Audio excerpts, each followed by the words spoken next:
The Big Book Group's a show for book lovers and everyone who loves to read, whether you're in a book group or not. Our aim is to share our love of reading with the audience, and it's really a show that readers do run. So I came up with the name, the Big Book Group, and I knew that everybody in my street practically is in a book group. My wife's in one, my neighbour's in one, the blokes over the road have got one, and I thought, maybe we could have a show here. If I get great authors and we have a quiz and we do lots of features, we could have a lot of fun.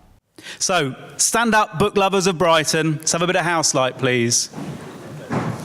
It's time to find out who is our longest serving book group in the show tonight. If you've been in a book group for 6 months or less, please sit down. You're welcome. We look forward to hearing about your book group. If you've been in a book group for a year or less, please sit down. Excellent, welcome. And a gentleman in a book group, we love seeing that. 16 years or less, 17 years or less, 18 years of book group. So tonight's show we've got Sarah Rayner, who's a best-selling author of a book called One Moment, One Morning, which begins on the London to Brighton train. Something shocking happens and a story unfolds. And she's here to launch her new book, The 2-Week Wait, which is about infertility. Later in the show, we're going to do Brighton and Hove in fiction, and we're going to be talking about place. I wanted to ask you about some of the favourite books you've read that really evoke a sense of place. Right. I remember I got so convinced by the whole C.S. Lewis Lion, the Witch and the Wardrobe thing. Anyone else? Yeah. That I thought that if I crawled under the bench on Richmond Green, which is where I grew up, that I would end up in Narnia. And I got scared halfway under the bench and thought, actually, I don't know if I want to end up in Narnia. I quite like being in Richmond. So we try and do things a bit differently with the show. We get our authors to actually share their love of reading as well as talking about their work. So I always ask them what their top 5 books are, and we get a lot of murmuring from the audience when they recognise titles. We get the authors also, they give us a reading, I interview them a little bit, but mainly I get the audience to do the interview, and that's what this show's all about. They ask the questions. Who did you let read your book first, and how did you go about choosing who you would get the good feedback from, and was it difficult? Somebody advised me, actually, to give it to somebody who you know will be really nice about it, but also to give it to someone who you know will be a bit more blunt.